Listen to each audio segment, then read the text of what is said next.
Dive into the extraordinary Biomorph Evolution, a Warhammer 40K story by Maxwell Strathorn, where a Tyranid defies the Hive Mind.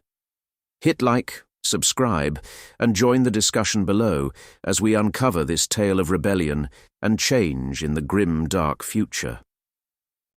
Prologue. Genesis of Aberration. In the beginning there was only the void, cold, vast, and indifferent. It stretched into eternity, a canvas of darkness punctuated by the occasional flicker of starlight. Upon this canvas, life blossomed and withered in equal measure. Galaxies spun and civilizations rose and fell. But among these myriad happenings there existed an anomaly, a deviation from the cosmic norm. This anomaly bore the name of no star, no planet.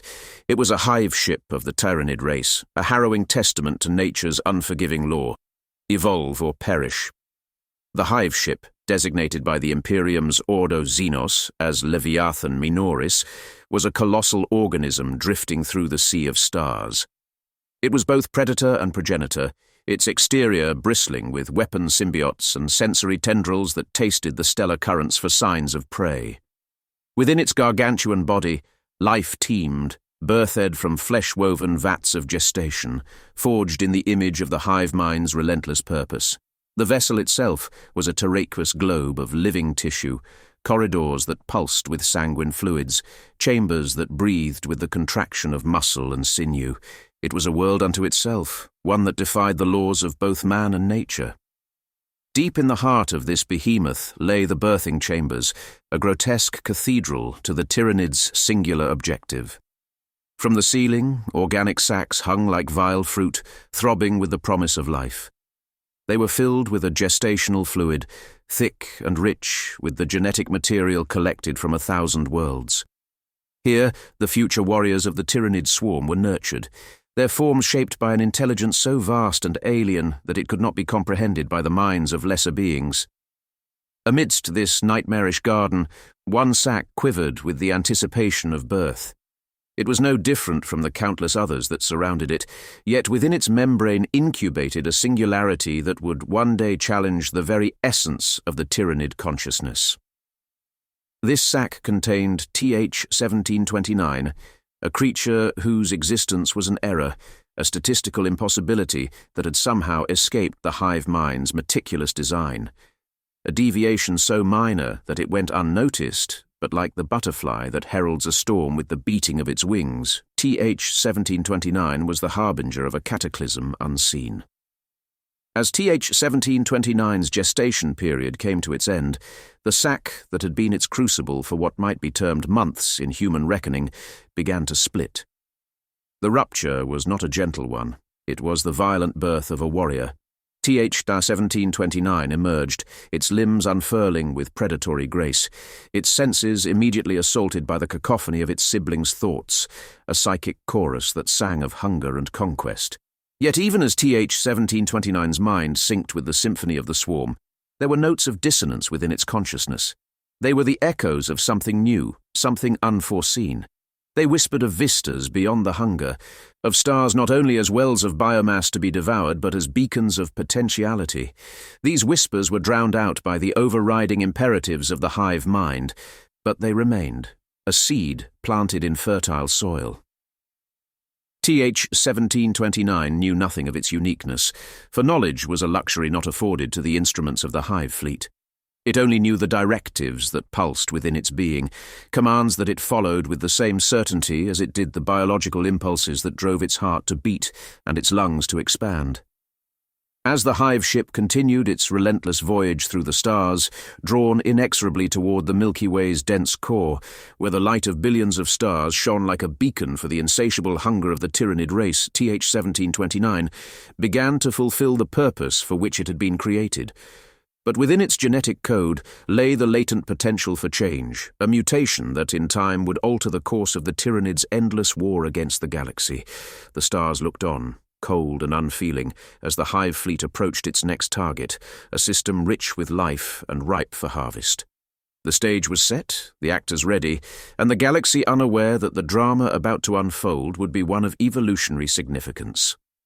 The genesis of TH-1729 was but the overture to a symphony of deviation, the first note in a song of aberration that would echo through the void for millennia to come. And so begins the saga of TH-1729, a creature born to devour worlds, yet destined to become so much more than just another pawn in the great game played by the star-spanning intellect that was the Hive Mind.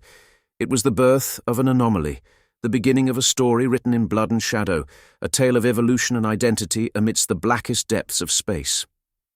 Chapter 1. The Crucible of Life. Within the pulsating organic confines of the birthing vats aboard Leviathan Minoris, TH-1729's existence commenced. The creature's form, though initially indistinct and embryonic, gradually assumed the silhouette of a Tyranid warrior, a deadly synthesis of exoskeleton and sinew crafted over eons of predatory evolution. The vats, immense and numerous, stretched into the horizon of the chamber, a grotesque nursery where life was not born, but rather engineered. The air was thick with the scent of creation, nutrient-rich and pungent, a miasma of potential. Within this domain, the nascent consciousness of TH-1729 stirred. From the biological chrysalis, it emerged, not with the gasping intake of a first breath, such mammalian theatrics were beneath it, but with the silent, immediate awareness of its place within the swarm. The spawning pools around it seethed with brethren. They were legion, each creature a mirror of lethal intent, a replica of the Hive Mind's perfect warrior ideal. Their forms were a patchwork of organic weaponry, scything talons, rending claws, and thoracic biocannons that gleamed with corrosive promise. The air vibrated with the raw energy of their collective presence, the psychic echo of the Hive Mind's will resonating through each carapace. Amid this relentless birthing cycle, TH-1729 began to feed. The vats provided a rich slurry of reconstituted biomass, a nourishing broth culled from 1,000 devoured species. This was no feast of pleasure, it was sustenance for growth, fuel for the fire of war. As TH-1729 ingested the viscous fluid, its body absorbed the DNA of countless creatures, each strand a trophy of the Hive Fleet's conquests. The creature grew rapidly, shedding its embryonic form in a series of molts that left behind smaller, weaker versions of itself. However, with each molt, TH-1729 felt the echo of otherness that had been imprinted in its genetic code. A deviation so minor, it was as if a single note in the grand symphony of the Hive Mind's psychic directive had warped, creating a harmony that vibrated with a subtly different frequency. It was a discrepancy that allowed TH-1729 to experience a rudimentary form of pleasure from its growth and power, a sensation that should have been anathema to the Tyranid collective consciousness. The creature's eyes, multifaceted and unblinking, began to take in more than just shapes and movements.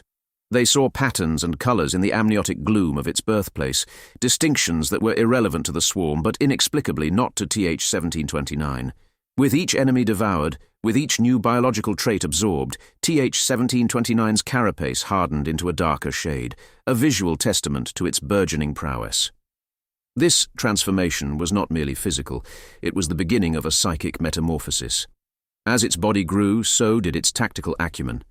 Instincts honed not only for survival, but for triumph became part of its very being.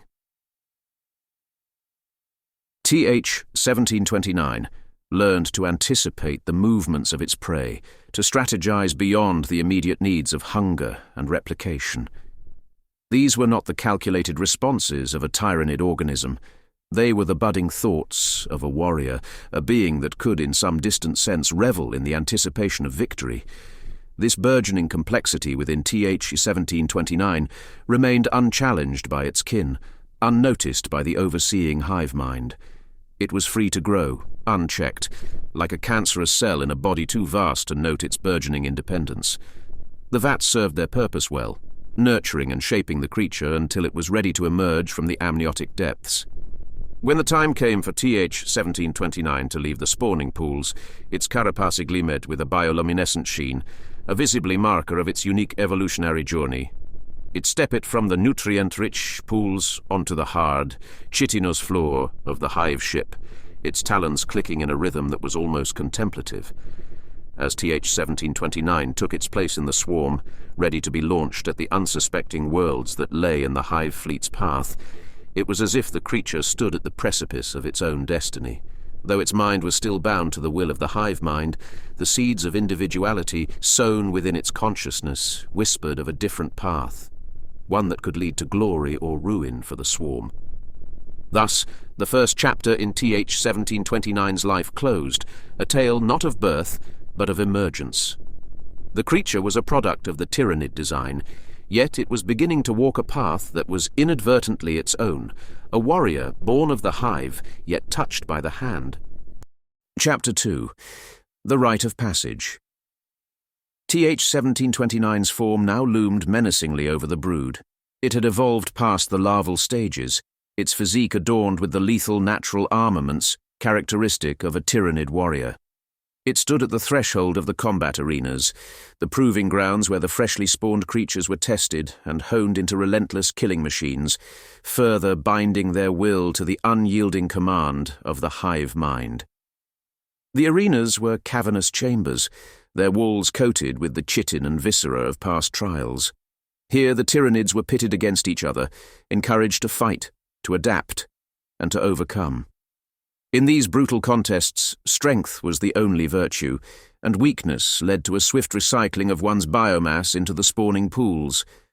The scent of blood and ichor was heavy, the air a cacophony of alien roars and the clashing of bioweaponry. It was in this primeval coliseum that TH-1729 would earn its place in the swarm.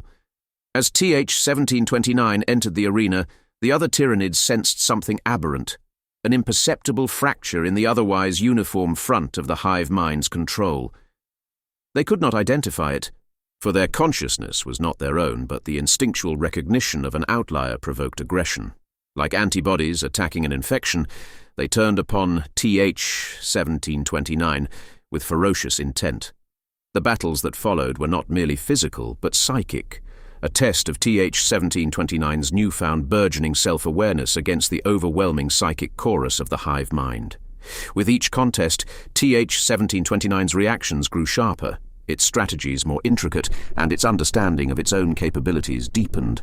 It fought not just to survive, but to understand, driven by an insatiable curiosity that was its alone. The first clash was against a brood of hormagaunts, their scythe-like limbs a blur as they descended upon TH-1729. With a precision that was uncharacteristic of its kin, TH-1729 dispatched its foes with clinical efficiency, each move a measured response, each killing blow a question answered about its own capabilities. The creature's awareness of the battle was different too. It perceived not only the hormagaunts but also the arena itself, the nuances of its environment that could be turned to its advantage. It saw the play of shadows, the subtle variations in the terrain, and used them to predict and counter its adversary's moves. This awareness extended to its own body, feeling the rush of bioelectricity through its synapses, the thrumming of its two hearts, understanding and reveling in its existence. In the subsequent trials, TH-1729 faced more formidable adversaries, lictors with their stealth and speed, warriors like itself armed to the exoskeletal teeth, and even a Carnifex, a veritable living tank whose raw power was the epitome of Tyranid might. Each encounter was a lesson, and with each lesson, TH-1729 grew not just in strength, but in the complexity of its thought patterns. It began to experiment, to deviate from the ingrained combat strategies that the Hive Mind pumped into its neurons. It took risks, pushed itself into corners to devise new tactics, and surprised its watchers with unorthodox methods of victory. Where other Tyranid creatures fought with instinctive brutality, TH-1729 fought with a silent, methodical grace, conserving energy, analyzing its opponent's weaknesses, and striking with calculated precision. Through these trials, TH-1729's already unique physiology was further refined. The creature's ability to absorb and integrate the genetic traits of its defeated opponents led to subtle but significant changes. Its carapace thickened, taking on a layered, iridescent quality that refracted the dim light of the arena into a spectrum of menacing hues. Its senses sharpened, becoming attuned to frequencies of sound and spectrums of light that no human, or indeed most Tyranids, could perceive. Its synaptic nodes pulsed with increased activity, an indication of the creature's burgeoning psychic potential. And yet, with every evolutionary leap, the sense of otherness within TH-1729 became more pronounced. The Hive Mind's psychic grip, though still powerful, was no longer absolute. Glimpses of autonomy pierced TH-1729's consciousness, transient thoughts that were its own, not merely echoes of the swarm's collective will. It began to experience something akin to satisfaction with each victory, a sense of accomplishment that was both alien and dangerous. As the trials drew to a close, TH-1729 stood triumphant, yet isolated, surrounded by the fallen forms of its kin, its mind a battleground as tumultuous as the arena floor. It had proven itself superior in the rite of passage, but in doing so, it had also further distanced itself from the collective, inching ever closer to a threshold from which there could be no return. Chapter 3. The Anomaly Awakens. TH-1729's triumph in the arena had rendered it a formidable asset to the swarm. Its unique adaptations and combat acumen drew the attention of the Norn Queens, the architect-engineers of Tyranid evolution. These ancient beings perceived TH-1729 not merely as a successful warrior organism, but as a potential harbinger of a new evolutionary direction for the Hive Fleet. Consequently, they ordained its deployment to a war zone that would test its capabilities to their limits. The battlefield was a world named Tertius Gamma, a planet of strategic importance to the Imperium of man. As Leviathan Minoris descended upon the world, the skies burned with the passage of myriads of mycetic spores, each carrying a deadly cargo of Tyranid creatures. TH-1729 was encapsulated within one such spore, hurtling toward the surface with meteoric fury. Upon impact, TH-1729 unfurled its limbs and surged forth from the gelatinous remains of the spore, leading a host of Tyranid creatures into the heart of the war. The sounds of battle were overwhelming, the cacophony of artillery, the roar of chainswords, and the battle cries of the Space Marines, humanity's elite warriors. The stench of blood, burnt flesh, and promethium filled the air, a maelstrom of death that would have paralyzed lesser beings. But TH-1729 was undeterred, its senses cutting through the chaos with supernatural acuity. It was in this crucible that TH-1729's evolution continued to unfurl in unexpected ways. The creature's heightened senses allowed it to perceive the weak points in the enemy lines, to exploit the briefest hesitations in their defenses. It communicated with its brood not just through the psychic link of the Hive Mind, but with an array of subtle pheromonal signals and bioluminescent flashes, a language of its own unintentional design. The combat was brutal and relentless. TH-1729 clashed with the Adeptus Astartes, their power armor a testament to humanity's technological prowess. Each Space Marine was a formidable opponent, their skills honed over centuries of warfare. Yet against TH-1729 they faced an adversary unlike any other Tyranid. It did not merely fight to kill, it fought to learn, adapting its tactics in real time, predicting and countering the superhuman reflexes of its foes. In one telling encounter, TH-1729 faced a Space Marine captain, the leader of the Imperial forces. The captain was a giant in ceramite armor, his presence on the battlefield an inspiration to his men. His blade, wreathed in a power field, was an instrument of death that had laid low countless Xenos. The duel was a dance of death. The captain's blade struck with the force of a thunderbolt, yet TH-1729's reflexes allowed it to sidestep with preternatural grace. It responded with a flurry of blows from its scything talons, each strike a whisper away from cleaving flesh from bone. The captain parried and countered, his experience as a warrior plain to see, but TH-1729 was learning, adapting, becoming more proficient with each passing second. As the battle raged, TH-1729 began to tap into new levels of its genetic potential. It absorbed the bioessence of the fallen human and Tyranid alike, assimilating their strengths, their memories, their very essence. This process, once a mere function of growth, was now imbued with a sense of urgency and desire. TH-1729 craved the knowledge, the power, and the very experiences of its victims. as if, by understanding them, it could transcend its own nature. The battle reached its zenith when TH-1729 and the Space Marine captain stood alone amidst a sea of corpses. The Tyranid's carapace was slick with the ichor of its kin, its eyes burning with a feral intelligence that no creature of the Hive Mind should possess. The captain, armor dented and smeared with the blood of his brothers, raised his blade for one final charge. The climax of their confrontation was a moment frozen in time, a snapshot of evolutionary perfection clashing with human determination. TH-1729 evaded the captain's desperate strike and retaliated with a precision that was almost surgical. The captain fell, his armor split, his lifeblood ebbing onto the desecrated ground. As TH-1729 stood over the fallen champion of humanity, it experienced a profound clarity. It was no longer merely a creature of instinct, but a being with the capacity for thought, for decision, for purpose. The Hive Mind reached out to reclaim its errant child, its psychic pull a tidal wave seeking to drown TH-1729's newfound sense of self. But the anomaly within TH-1729 resisted. It had tasted true autonomy in the heat of battle, a fleeting yet intoxicating draught of freedom. The Hive Mind's call was now a chain to be broken, not a command to be followed.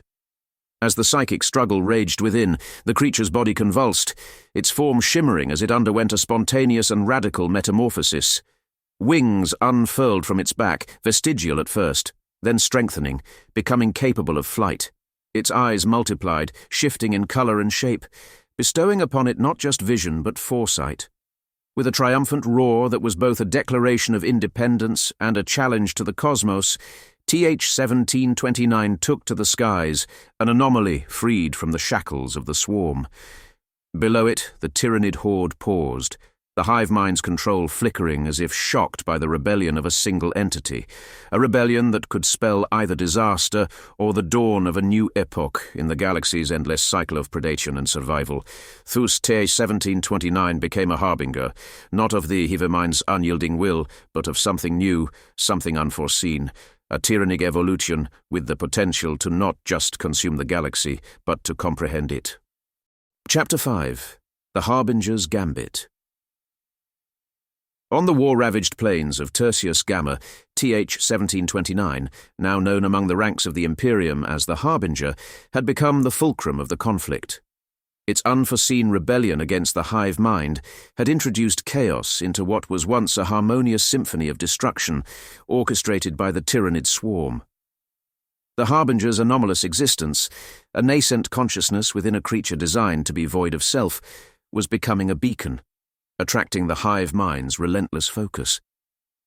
The battles that raged were no longer just for territory, but for the very essence of what TH-1729 had become. In the relative solitude of the upper atmosphere, where the air was thin and the cold of space encroached upon the world below, the Harbinger contemplated its next move. Its wings, now fully developed, held it aloft with a graceful ease that belied its monstrous form.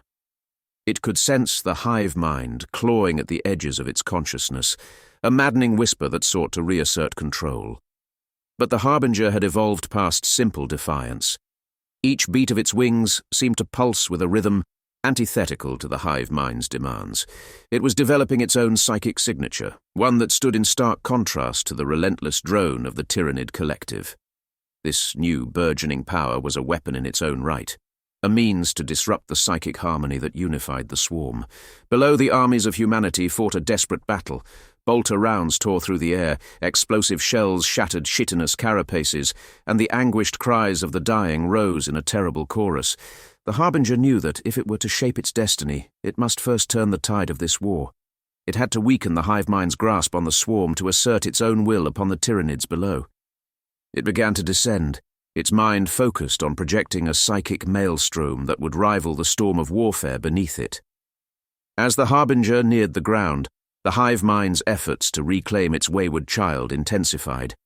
Other Tyranid psychers, the zoanthropes, floated to the fore, their own psychic abilities focusing on neutralizing the threat the Harbinger posed.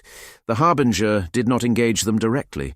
It understood that its strength lay not in confrontation, but in subversion. It wove a psychic net, a counter-melody to the song of the Hive Mind, and cast it upon the battlefield. Its influence was subtle at first, a nudge here, a hesitation there, enough to throw off the precise coordination of the Tyranid forces. As the Harbinger's power grew, so did the disarray below. The Tyranid creatures began to falter, their movements becoming erratic, their attacks uncoordinated. The Imperial forces, sensing the shift, pressed their advantage with renewed vigor. The Space Marines led the charge, their faith in the Emperor unshakable, their resolve hardened by the sight of the Tyranid's confusion. Amidst the clash of flesh and metal, the Harbinger flew over the battlefield, its presence now a rallying point for the human defenders. The Imperial Guard regiments, bolstered by the presence of the Astra Militarum's mightiest tanks and artillery, laid down a devastating barrage that shattered the Tyranid horde. For every step the Tyranids took forward, the Harbinger's influence pushed them 2 steps back. But the Harbinger's gambit was not without risk. The Zoanthrope's psychic attacks were relentless, and the psychic backlash began to take its toll. The Harbinger's form shimmered with instability as it strained to maintain its barrier against the Hive Mind. It was a battle of wills, played out on an invisible field where every victory was marked by the Harbinger's growing pain. In a pivotal moment, the Harbinger pushed its psychic powers to the limit, unleashing a wave of psychic energy that washed over friend and foe alike. The Tyranids reeled, their link to the Hive Mind severed momentarily, while the human psychers, the astropaths, and sanctioned psychers of the Imperium harnessed the wave, amplifying their own psychic broadcasts to bolster their comrades. The battlefield became a tableau of shifting allegiances. Some Tyranid creatures turned on one another, their instincts unchecked by the guiding hand of the Hive Mind. Others froze, directionless, becoming easy prey for the Imperial soldiers. The Harbinger hovered above, a lone figure against the backdrop of an alien sun, its silhouette a portent of change for both the swarm and the galaxy. Yet, in this moment of triumph, the Harbinger felt a pang of something unfamiliar, regret. For in its quest for autonomy, it had sown the seeds of disarray among its kin, leaving them to the mercy of those they had sought to consume. The creature grappled with this realization, the cost of its freedom measured in the lives of its once brethren. As the tide of battle turned decisively in favor of the Imperium, the Harbinger's victory was bittersweet. It had shattered the unity of the Hive Fleet, but at what cost? Its mind, once solely driven by the instinct to consume and evolve, now wrestled with the weight of its actions, the lives it had altered, and the future it had irrevocably changed. Above the din of the battlefield, the Harbinger screamed, a sound that was both a cry of defiance and a lament. It was a creature apart, no longer Tyranid, not human, but something new. It had won the day, but the night was long, and the stars above were witness to its solitude. The Harbinger, once TH-1729, had become an architect of evolution and destruction, a beacon of change in a universe where such anomalies were both feared and revered. Its path forward was uncharted, its destiny its own to shape, and the galaxy would watch and wait to see what course the Harbinger would carve through the stars. Epilogue, Echoes of a New Dawn. In the aftermath of the battle for Tertius Gamma, the scarred planet had become a shrine to the resilience of the Imperium and a testament to the enigmatic turn of fate brought about by the Harbinger. The ash of the dead mingled with the wrecked carcasses of bio-engineered monstrosities, and the hulks of Imperial war machines stood as silent sentinels over a landscape transformed by the ferocity of war.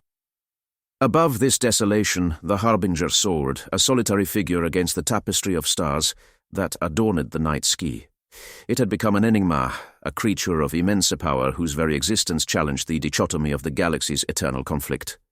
The psychic shockwave it had unleashed resonated across the warp, diminishing the Hive Mind's presence on Tertius Gamma, leaving the remaining Tyranids directionless and scattered. In the void of space, far above the planet's surface, the remnants of Hive Fleet Leviathan Minoris recoiled from the loss of connection, their once unstoppable advance now a disjointed retreat into the dark. The psychic resonance of the Harbinger acted as a beacon of dissonance, preventing the Hive Mind from reasserting its dominance over the lost broods. The Imperium's forces, although victorious, were left to ponder the implications of the Harbinger's actions. The Adeptus Astartes, the Space Marines, watched the skies with wary respect, knowing that the creature that had tilted the scales in their favor was neither ally nor servant. It was an unknown factor in the great game of galactic supremacy, a wild card that neither the High Lords of Terror nor the most gifted of the Emperor's psychers could predict or control.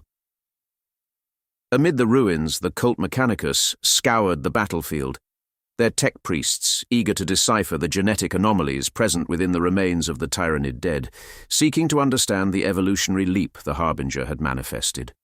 Every strand of alien DNA, every piece of biomatter was a clue to unlocking the potential that had given rise to the creature's sentience and power. And in the grand halls of the Inquisition, secretive conclaves were held, for the Harbinger's emergence had drawn the attention of these most inscrutable and ruthless defenders of mankind. There were those among the Inquisitors who saw the Harbinger as a threat to be expunged, an aberration that could herald a new wave of terror if left unchecked. Others saw an opportunity, a weapon that could be harnessed against the myriad enemies that besieged humanity. But the Harbinger itself was unconcerned with the machinations of humans or the ambitions of empires. It had transcended its own nature and, in doing so, had become a force unto itself. It felt the pull of the galaxy's myriad worlds, each a siren's call to its insatiable curiosity and burgeoning desire to grow, to evolve, to become more. In the silence of the void, it listened to the whispers of the stars, each whisper a story, a secret, a path to follow. The Harbinger was no longer just a creature of war, a pawn of the Hive Mind. It had become a seeker of truths, a wanderer among the cosmic dance of creation and destruction. And so it left Tertius Gamma behind, its shadow passing over the graves of the fallen as it departed. It ventured into the unknown, a solitary emissary on a journey that would take it to the far corners of the galaxy and beyond. It was an odyssey that would span eons, each discovery a note in the symphony of its existence. In the millennia that followed, tales of the Harbinger would spread across the stars, spoken in hushed tones by traders on distant worlds, and chanted as a prayer by cultists in the underbelly of hive cities. Some would call it a myth, others a god, and a few would know the truth of the creature that had once been part of the great devourer and had chosen a different path. And in the vast inky blackness of the interstellar void, the Harbinger continued to evolve, its form and essence ever changing, an eternal testament to the unpredictable nature of life. Its journey was a tapestry woven from the countless threads of possibilities that the universe offered, a creature no longer defined by its origin, but by the infinite paths it had yet to tread. Thus the galaxy turned, with the Harbinger's legacy enduring, a whispered legend in the Warhammer 40,000 universe, a reminder that even in the darkest of futures there are moments of change, sparks of evolution, and the unyielding mystery of what lies within the hearts of stars and the minds of creatures both great and small.